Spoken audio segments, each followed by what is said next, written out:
the first blast. Our next guest warns it could all point to another attack on the way. Paul Vialis is the former supervisor for the New York District Attorney's Criminal Court Unit. He joins us now live. You know, Geraldo was saying a few moments ago that Chelsea is an area that is, you know, obviously less well known than the UN or Times Square. You say that could be a softer target. Maybe that's what a terrorist wants to do. Oh, there's no question about it. I think it's got it written all over it. I think it's a phenomenal choice when you start to talk about strategy. Because when you think about it, look at Chelsea and look at Chelsea on a Saturday night, right, at 8 o'clock. Look how busy it is with people moving about, shopping, partying. People are standing outside, Ed, right? They're drinking outside of bars. And something detonates at that point. Not only are you going to adversely impact a lot of lives, but you're going to get an awful lot of media attention for the next 72 hours. No, you're exactly right. It's about scaring people just going about their daily lives. In a place on like 23rd and 6th where I used to live, I mean, it's just a bunch of apartment buildings, people going to Whole Foods or going to dinner or just walking to, you know, the local Rite Aid. You know, the American people right now, feeling on edge, many of them, they want to know the truth. They want to know, where are we at in this fight against terror? How should we be thinking about this? What would you say? Exactly. I mean, you know, the way that I look at it is America is advanced citizenship. Americans are tough, resilient, but they want the truth. Don't sugarcoat it. Tell me what it is and we'll figure out how to deal with it. That's why when we take a look at a situation like this, it's incumbent upon us to tell our viewers exactly what we see. Why be afraid to say it's a bomb? What else would you call it? There are people walking around with metal sticking in their bodies. It was a bomb. You know? So let's tell them the truth. We don't have to rush to something, nor should they expect us to rush to it, because it's a marathon, not a sprint. But again, advanced citizenship. We owe it to the American people to be honest, straightforward, and pitch right down the middle. So how confident can we be that law enforcement in New York is not under pressure from the mayor and the governor to profile people, so-called? Right? I mean, there was a big controversy about this over the past 10 years. The NYPD surveilling mosques, et cetera. Apparently now they're not. Should that worry us, the political interference? Yes, it should, but I really don't think that the NYPD, especially with the, you know, with the commission that's in place, I really don't think that that's going to be an issue, nor would it be an issue with the Bureau or anybody else, because you're talking about good old-fashioned law enforcement at this point. The investigation, the containment, the setting up of the perimeter, everything that's going to happen here, Tucker, is going to be textbook, and they'll continue down that way. I really don't think that anyone should be concerned with political influence at this point with respect to how this is going to be conducted. Real quick, Michael Balboni, I don't know if you heard what he was saying. He had some new information for our viewers. He was working the phones, talking to some of the people who were on the ground from the NYPD, investigating this, saying they initially, underline initially, do not see an international nexus of terror. They think it might be basically a lone wolf. What does that tell you? Well, it could be, but again, when we take a look at this, look at the device. That's why, you know, forensically, when we took a look at what happened in Orlando, one of the first things that we wanted to look at was what kind of shells were used. It's going to give us an idea as to who the shooter was. When you take a look at how these devices were built, it's going to give us an idea of the pedigree of the person that constructed them or the people that constructed them. So that has a lot, that really speaks volumes about what we're going to be looking at. I really believe that. Paul Vialis, we really appreciate your insight this morning. Always a pleasure. Thanks, guys. Well, a massive manhunt is still underway at this hour for the person responsible for the bombing we've just been talking about here in New York. We'll hear from former Mayor Rudy Giuliani next. And our own Geraldo Rivera is at the scene of the crime. He joins us live straight ahead as well. Good morning. It is Sunday, September 18th. I'm Abby Huntsman, and this is a Fox News alert. A massive manhunt underway this morning after a person sets off a bomb in the middle of Manhattan. Nearly 30 people are injured. This woman walking away from the scene with shrapnel in her shoulder. And as the sun comes up over the shell-shocked city, police are still searching for motives, and everyone is asking, what's this terror? Wow. And what a morning. That's for sure. And who better to put this into perspective for us than our own Geraldo Rivera, who is live in Chelsea, about 20 blocks south of here. I don't know if our camera seems to be a little bit off, but we are told he is there. There he is. Geraldo, what do you see?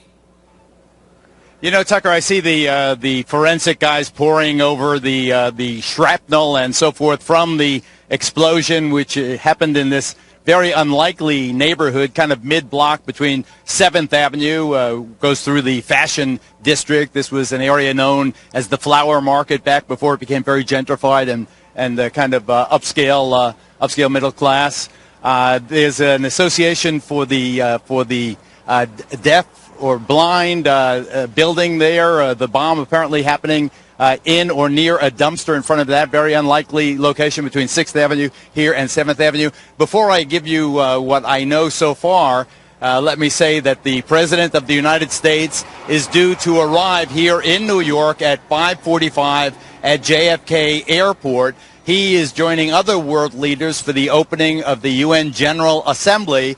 But to give you some perspective, 6th, 7th Avenue, the area of the explosion, the United Nations is on 1st Avenue. You could not, in Manhattan, it's the other side of the island of Manhattan and up another 20 blocks. So if the purpose, the motive, if this was indeed terrorism, was to send a message, it seems to me they could have picked a location far more threatening, far more menacing and ominous than here in Chelsea. Chelsea known for bars, for restaurants, for the legendary Chelsea Hotel.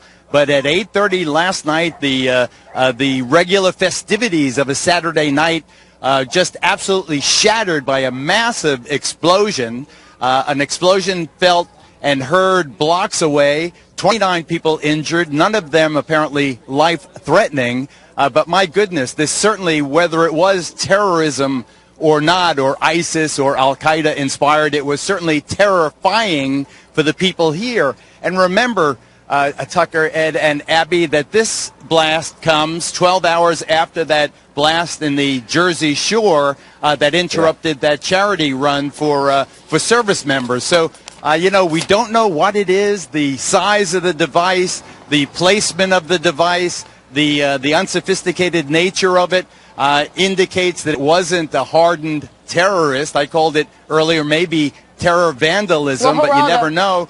The good news is there was the other device found on 27th Street that was intact. It seems that those two may be related. That bomb did not explode. So forensically, right. I think that should prove a treasure trove of evidence for the inspectors. Sorry, Abby. No, Geraldo, that's right. We had earlier on the show former Mayor of New York City, Rudy Giuliani, and we asked him whether or not he thought this was terror related. And here's what he told us. When you don't know who did it, how they did it, why they did it, I can't, unless he has a lot more information than it appears he has. It seems to me premature to say it is or it is not connected to international terrorism.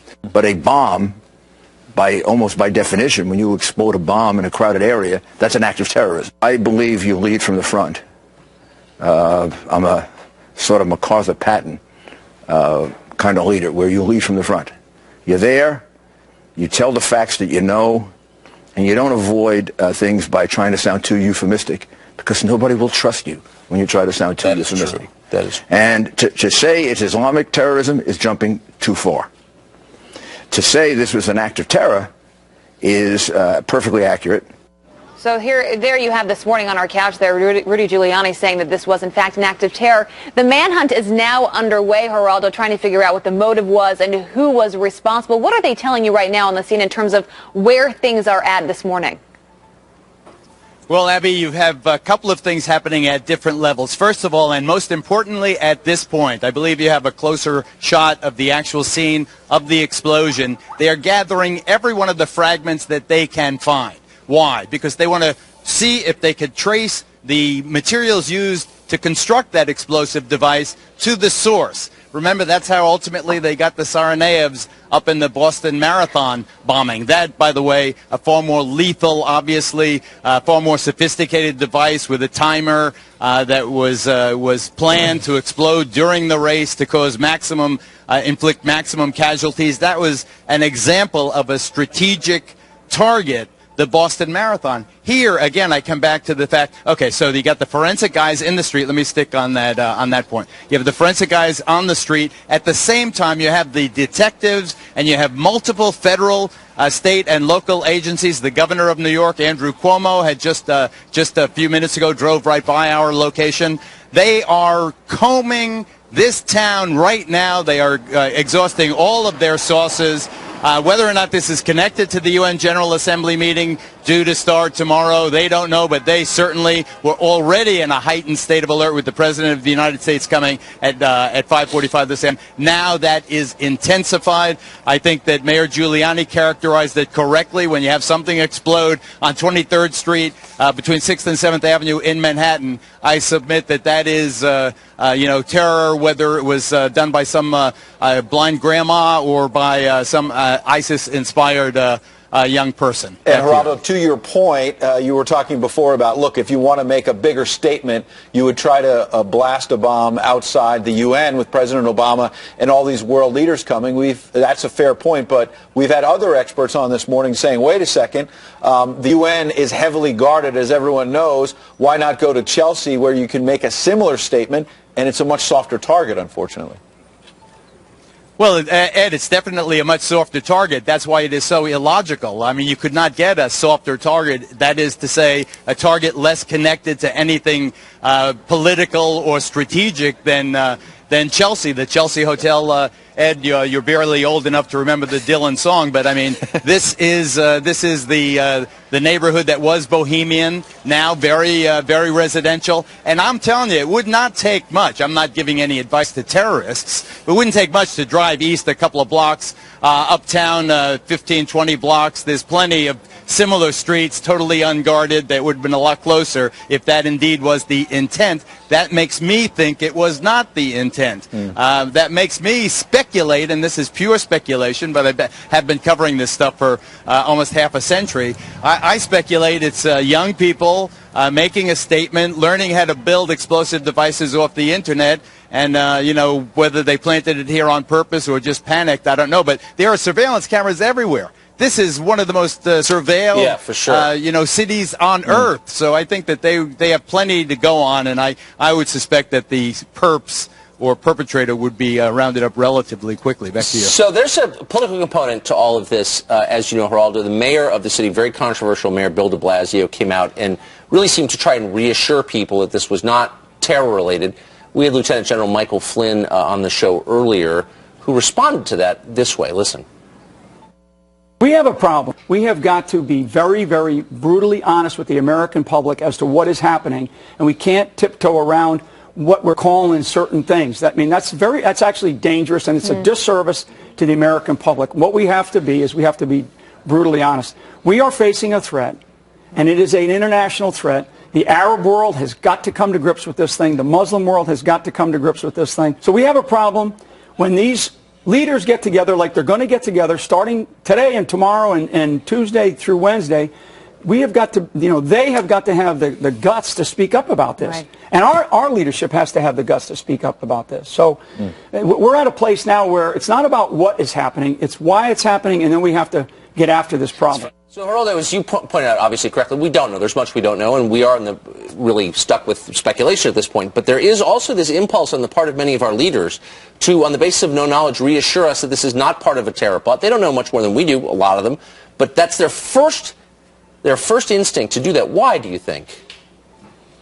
Chucker, what I despise more than anything is whether someone on the right or the left takes a stand based on their politics and their ideology rather than the facts on the ground. I think it is impossible for Mayor de Blasio to suggest that this was an intentional act and then not go to the next step, a bombing, and the next step, why would you put a bomb there, terror. I think that he can justly be criticized on the left for that. By the same token, General Flynn, by saying that, even mentioning the word Muslim in that context, how do you get to Muslim from here? I think that's a lot, there's a lot of territory there. I prefer the middle road. Something exploded on Saturday night in Chelsea. It was not a crime in the classic sense. It wasn't designed to blow the wall off a bank so they could skid up. It wasn't designed to kill some high-profile target. It wasn't designed to panic the UN General Assembly happening, a couple of miles away. It was what it is. But what it is an act of terror, or certainly a terrifying act in a residential neighborhood. Sir. Well, and the first bomb went off, just to give people a sense how to wake up this morning, on 23rd and 6th, about 8:30 p.m. last night. And then a few blocks north on 27, we have a picture of this. This is a pressure cooker. Looks like very much a homemade bomb there. Luckily did not go off or hurt anybody. But shortly after this, Geraldo, you had Donald Trump, who said that this was in fact a bomb. Got a lot of criticism from media and other folks, saying that was too soon to make any sort of clarification there. Hillary Clinton came out hours later saying the same thing. You do have to wonder if it were reversed and Hillary Clinton said this was a bomb in the beginning, if there would have been that same criticism. Well, I don't know about that, but I do know that Donald Trump saying this is a bomb, that to me is pretty obvious. It is a bomb. Something blew up. They discounted the possibility of a gas explosion very early in this investigation. Before I went to bed last night, they had discounted that kind of accidental explanation. And there is shrapnel in that street. I could see it from here, a half a block away. So I'm sorry. But I have to go with Trump on this one. That was a bomb exploded on 23rd Street between 6th and 7th Avenue on a Saturday night. Why? We'll find out. Yep. And I think that pressure cooker, thank goodness it didn't explode, Right. because not only did it save injuries, but it also will give investigators some real solid forensic evidence gathering potential. Well, Geraldo Rivera covering it thoroughly as only he can. We appreciate the live report. My Thanks, pleasure. Geraldo. A man shouting Allah goes on a stabbing rampage inside a Minnesota shopping mall. Did the refugee crisis play a role? We'll connect the dots with Pete Hegseth next. Plus, police here in New York closely examining that pressure cooker found near the blast site. How sophisticated was the device? Former Secret Service agent with special explosive training joins us in just moments to tell us. I'm going to bring you back with a Fox News alert this morning. 8 people were stabbed at a mall in St. Cloud, Minnesota last night by a man shouting Allah as he asked his victims if they were Muslim. Fox News contributor and U.S. Army vet Pete Hegseth was in St. Cloud just yesterday. He joins us live now from Minneapolis. Good to see you, Pete. Certainly not under these circumstances when you see what is clearly a terror attack on the ground in Minnesota. What are you hearing there? What are people saying? Yeah, I mean, I was there for a football game later on that evening. There was this attack. Listen, what's happening in Minnesota is a microcosm of the refugee concerns in America. There's large swaths of Somali Muslims have come to Minnesota over the last number of decades. There's no real understanding of how many. Many have resettled throughout Minnesota, Rochester, Minneapolis, and St. Cloud. A significant populations, upward of 10 or 15% of the population in St. Cloud now. A lot of tensions, and there has not been the amount of assimilation a lot of Minnesotans have wanted. So there's a concern that this population could do something just like this. The FBI director a couple of months ago said that literally about the Somali population in Minnesota, there is a terror recruitment problem, and that community is in denial. And a lot of Minnesotans, I can speak for folks here, there's been this abiding concern that something like this might happen eventually. Unfortunately, it did in St. Cloud, it appears, although we don't know the identity exactly of the attacker.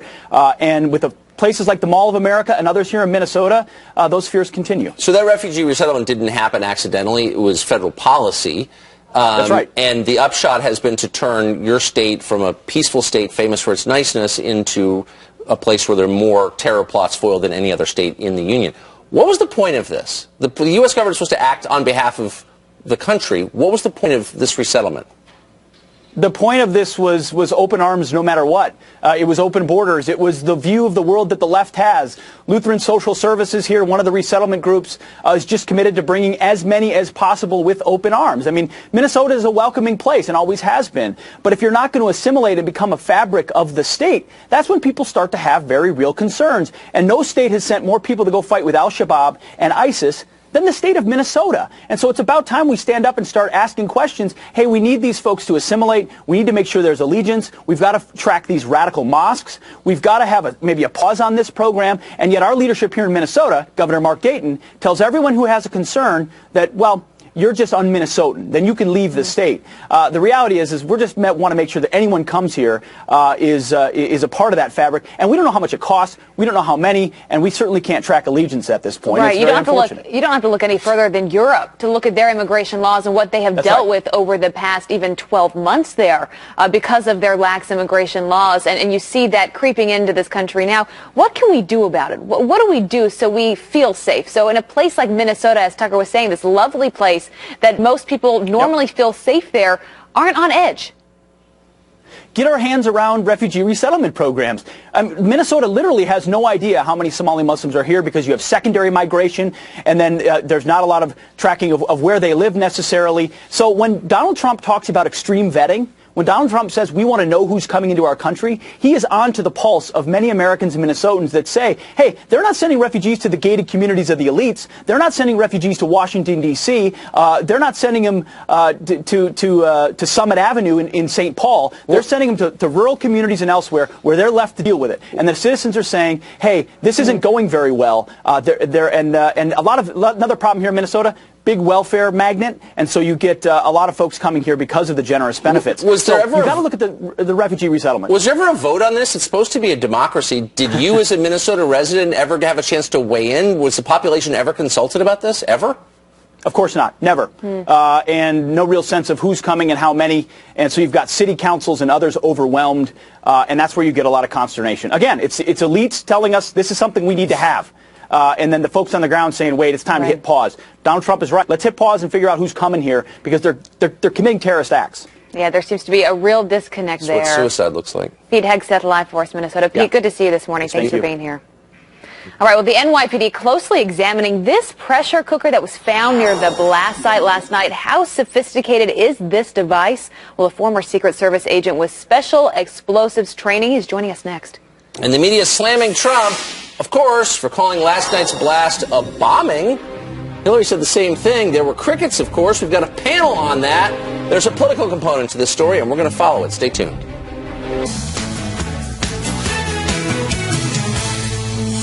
There's a lot going on in the world this morning. We got some quick headlines for you. Brand new evidence that the downing of Egypt Air Flight 804 was, in fact, an inside job. Traces of the explosive TNT found on pieces of debris that were picked up by investigators after that flight came down over the Mediterranean Sea back in May. No Mayday call ever came from the cockpit as the plane headed to Cairo from France, but systems did detect smoke in the bathroom. All 66 people on board are believed to have died. And the U.S. Air Force is grounding its $400 billion F-35 fighter jets just a month after declaring them ready for combat. 10 of the super advanced aircrafts pulled due to faulty cooling lines in the fuel tanks. The Air Force says the F-35 is still in development, and that challenges like these are to be expected, although in this case, of course, they were not expected.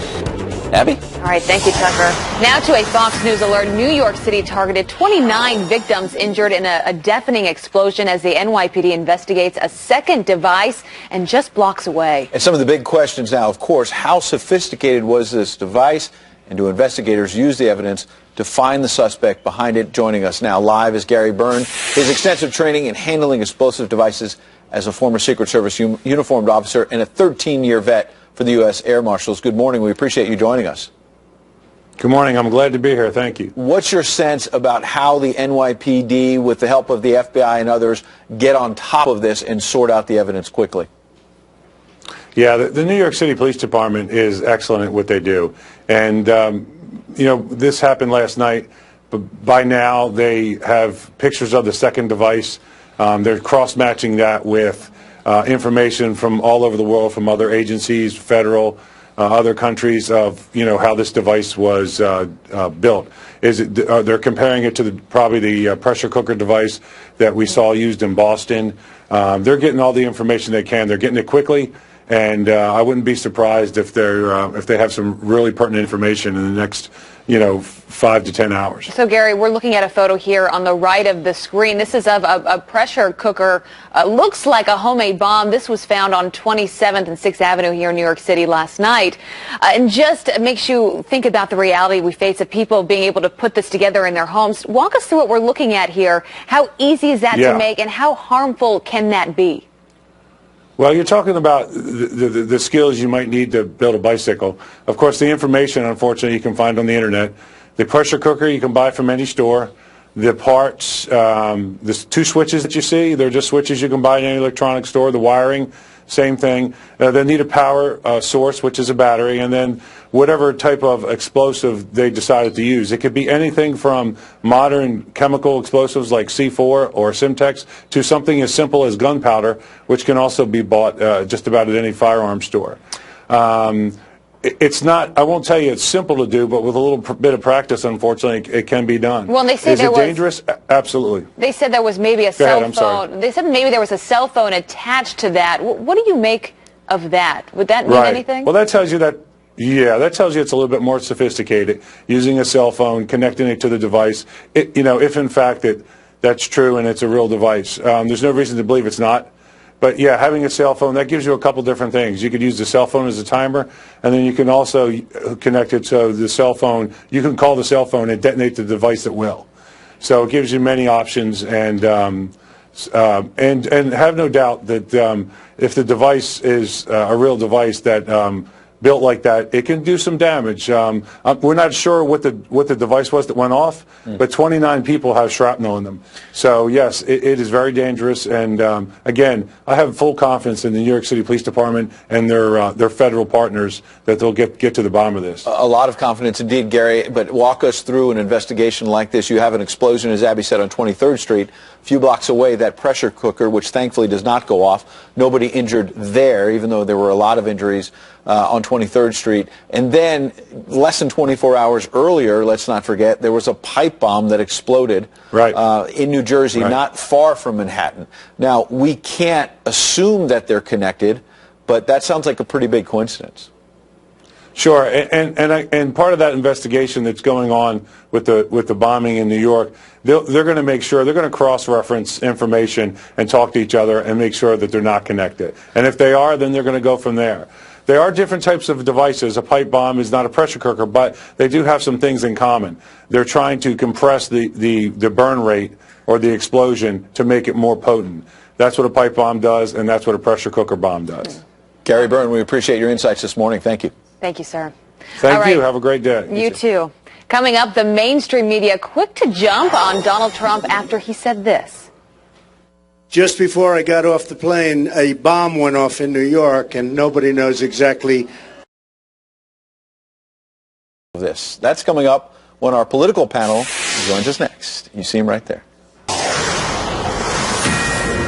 We're back now with the Fox News Alert. The explosion in New York City is raising some serious concerns about terrorism. The incident last night injured 29 people, and it drew very different responses from Donald Trump and from Hillary Clinton. Garrett Tenney live this morning from Washington with more details on a presidential campaign that was already hot, is heating up a bit more. Good morning, Garrett. Good morning, y'all. Absolutely. We've seen over the last year time and again that really after the economy, terrorism and national security are the issues that voters are most concerned about. And that's why candidates weighed in on the explosion last night. Donald Trump was first, and it was only about 30 minutes after it had happened when he took the stage at a rally in Colorado Springs. He declared a bomb had just gone off in New York City. just before I got off the plane, a bomb went off in New York, and nobody knows exactly what's going on. But, boy, we are living in a time. We better get very tough, folks. We better get very, very tough.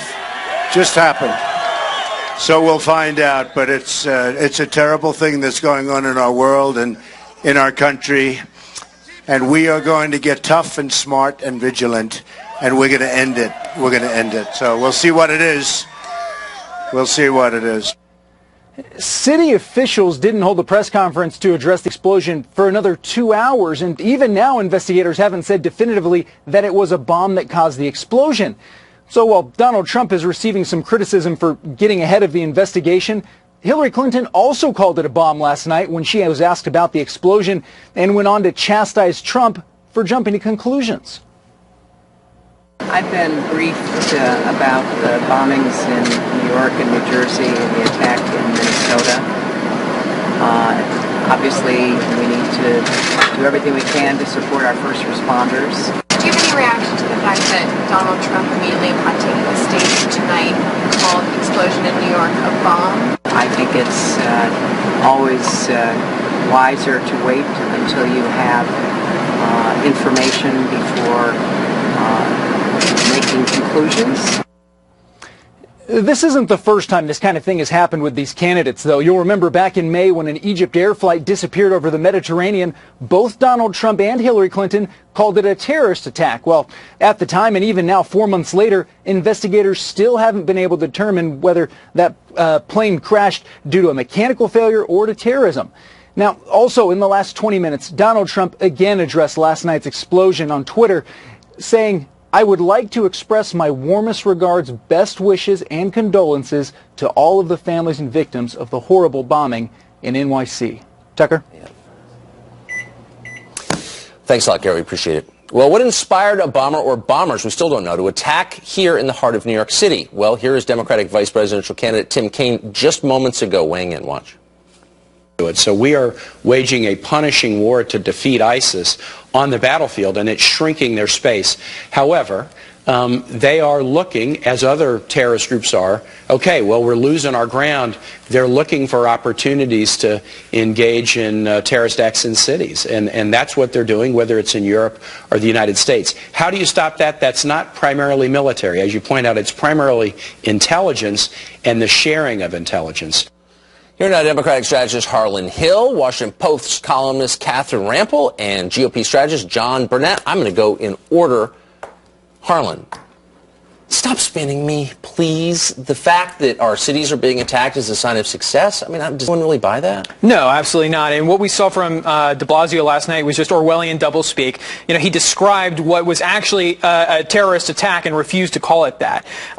So I think that what's happening here with the criticism of Trump coming out and saying that this was a bomb is an attempt to divert attention away from the substance of this issue, which is the rise of terrorism in this country and the threat that it poses, and to have a discussion about Donald Trump's fitness to be president and how he conducts himself, which is just purely a distraction. Yeah, no, I mean, it's an interesting question. I think it's a fair question, but it's not. I don't think it's purely a distraction. Well, but can I ask you a question? Like, I think these people, I think Tim Kaine is smart, but why do you, I always feel like they're patronizing me when they talk about the subject, blaming it on global warming or saying this is a sign we're winning. I didn't hear an accusation that this was global warming. Kerry said that 2 months ago.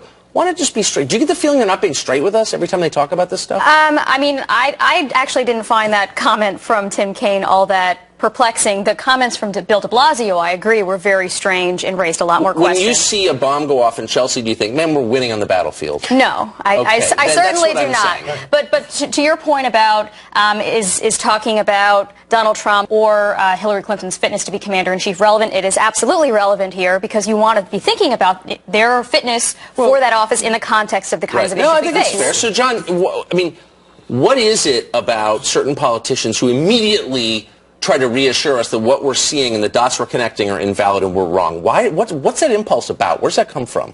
Well, you know, they're elected officials. They have to make sure that they're instilling confidence, not only in their leadership, but also the fact that we're in a safe America.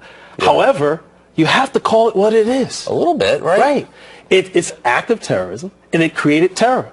There's nothing wrong with saying that. However, the investigation has to yield at some point, hopefully in the immediate near future, as to whether or not it's radical Islam or some nut job, as Mayor Giuliani put it. In a wonderful formulation. So everyone jumped all over Trump in the press. You know, he's saying more than he knows. He's over his skis, et cetera, et cetera.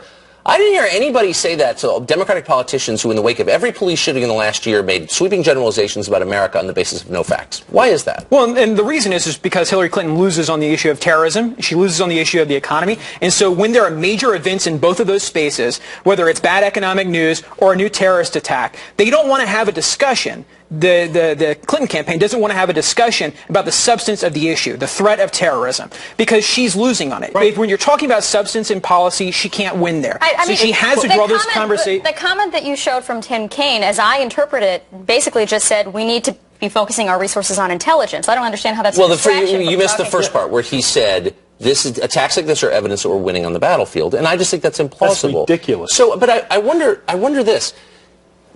Is the average reporter, honestly, and you work at the Washington Post, does he believe or she believe that Trump or ISIS is a bigger threat to America? I mean, let's be totally honest now. Which is a more imminent threat? My impression is most reporters think Trump is a greater threat to America. I think that that's an interesting question. I'm not sure that there is exactly the same dichotomy. I think there are a lot of people who worry, reporters and the American public as well. But who do they worry about more? But that there is sort of a clash of civilizations narrative that both sides are feeding, and that when Trump says we are at war with Islam, that ISIS says, yeah, I want to hear more of that because that motivates our base. Really? Because isn't ISIS already saying that? Isn't ISIS already saying related? So when Trump says, yeah, I'm acknowledging that ISIS is waging a religious war because they say they are, why does that empower ISIS? Because it helps them recruit. Because there are a lot of other Muslims who do not believe that. Oh, so all the radical Muslims are just waiting for Donald Trump's instructions to join ISIS. It's motivating. It's motivating. If they say, yes, the West, then the non-Muslim world does not trust us and sees us broadly as the enemy, not just a small fringe of us, but broadly as the enemy. Yes, that's Harlan inspiring. said, it's a distraction. Why is it a distraction in part? Because Obama wants to increase the Syrian refugee population to 100,000 or more. That is insane. And when you look at what's happening in Europe, in fact, Prime Minister Merkel, her re-election is in jeopardy because they have open borders and they have experienced attacks like they've never experienced before. Why should we have a national referendum on this? It changes everyone's life. Why shouldn't we be able to vote on that? We should. I think the question you asked, does the mainstream media think that Donald Trump's a bigger threat than ISIS, is the easiest question to answer. It should be absolutely that ISIS is the greater threat. No. And they're threatening to kill children in playgrounds, to target us in movie theaters, to take down airplanes. This is an easy question to answer. Not in our newsrooms. I'm being told I'm being ordered by a disembodied voice to go to commercial break because we're totally out of time. I'm sorry about this. We've been following this story all morning. Of course, a man in Minnesota shouts Allah and asks his victims if they're Muslim before stabbing them, and he stabbed 8 of them. We've got a live report from outside that shopping mall next. Plus, Judge Jeanine Pirro was live in the air the moment the New York City blast happened. She joins us with her take on who may be responsible for what happened last night. Stay tuned. I heard boom, boom, and everything started shaking. I was in Iraq, and a bomb dropped. That's what it sounded like. I'm scared that I had to be a part of something so severe, and also that I almost didn't see my son. That's the part that got me the most. A Fox News alert, this one in St. Cloud, Minnesota, where terror concerns are at an all-time high after a man is shot dead during a bloody stabbing rampage. And that attacker reportedly screaming references to Allah as he slashed 8 innocent people inside a crowded mall, asking if they were Muslim. Holy smokes, what a story. Samuel King from Fox 9 in Minneapolis has been following the story all night long, and it's nice enough to join us now. Samuel, good to see you. What do you know? Well, Tucker, Abby, and Ed, good morning to you. And what we're hearing right now is we're expecting to get an update from police in about an hour, hoping to learn more about the suspect and his motivations in this incident, this not releasing his name last night at an overnight news conference. I can tell you right now it is much quieter here than it was just a few short hours ago when this situation was unfolding. It's a very busy weekend here in St. Cloud, a lot of events at the nearby university, so there were a lot of people at the mall around 8 last night Central Time when this happened. Witnesses reported a man dressed in some sort of private security uniform came into the mall, as you mentioned, asking certain people whether they were Muslim, referencing Allah, and then proceeding to slash several people before being shot by an off-duty police officer. Now, several people ran out of the mall. Witnesses reported chaos as they tried to get to safety. Other people locking themselves inside stores or closets as they worried about what was going on and what was unfolding. Many people being kept in the mall for hours, even after police secured the situation. Also hearing that an off-duty officer was the one who shot and killed the suspect in this case. Haven't heard his name either or the jurisdiction he is with, but that is how police were able to corral this suspect. And at last check, police don't believe this is connected to any other incident. They don't believe that there's anyone else involved in this case. They say for now that threat is contained, but we'll wait to hear more coming up. Back to you guys. Fox 5 Minneapolis, thank you. As he says very carefully and importantly, you know, they can't tie all of this together just yet. They're meticulously going through the investigation there on the ground in Minnesota. And then you have the NYPD here trying to make sense of what happened there, what happened with and these 3 twin incidents here in this area. Twin in New York, and then a third one, you're right, in New Jersey. Don't you? I mean, if some agent of a foreign movement is taking orders here, I get it. We can destroy the movement over there. But if some just random guy who was born in this country finds inspiration on the internet and stabs 8 people, I mean, the intelligence community talks about that all the time. It's terrifying. That's the biggest challenge that we face today. It's going to continue to be. And it really says something about our immigration policy. Absolutely. A lot of Well, questions. we're about to learn more, in fact, about last night's bombing right here in New York City. The governor of New York will hold a press conference shortly. Andrew Cuomo, we, of course, will bring that to you live. Plus, Judge Jeanine Pirro, she was live on the air the moment the New York City bomb exploded last night. She is live with us just a few moments from now and get her take on who she thinks is responsible for this attack. We are monitoring breaking news right now in New York City. Reports of a large explosion in the Chelsea section of the city. That is on the west side. All we know right now is that the New York City Fire and Police departments are on the scene and are tending to possible victims. That was Judge Jeanine Pirro breaking the news last night of the bomb blast in New York City. This as the mayor soon admitted that it was, quote, intentional without any evidence of terror. The early indications, the initial indications is this was an intentional act. Whatever the cause, whatever the intention here, New Yorkers will not be intimidated. We have the best police force in the country and a number of other key agencies, FDNY, OEM, etc., making sure we will be safe. Joining us now, someone who watched this unfold live as it happened, Judge Jeanine Pirro, our friend, host of Justice with Judge Jeanine, joins us now on the phone. Judge, you there? I am. Good morning, Tucker, Abby, and Ed. Good morning. So what do you, first with the political angle, I can't resist, what do you make of the mayor's response to this? Well, you know what? I think the mayor's response is typical of what is in the Democrat playbook, which is there is never any connection to terrorism. But let me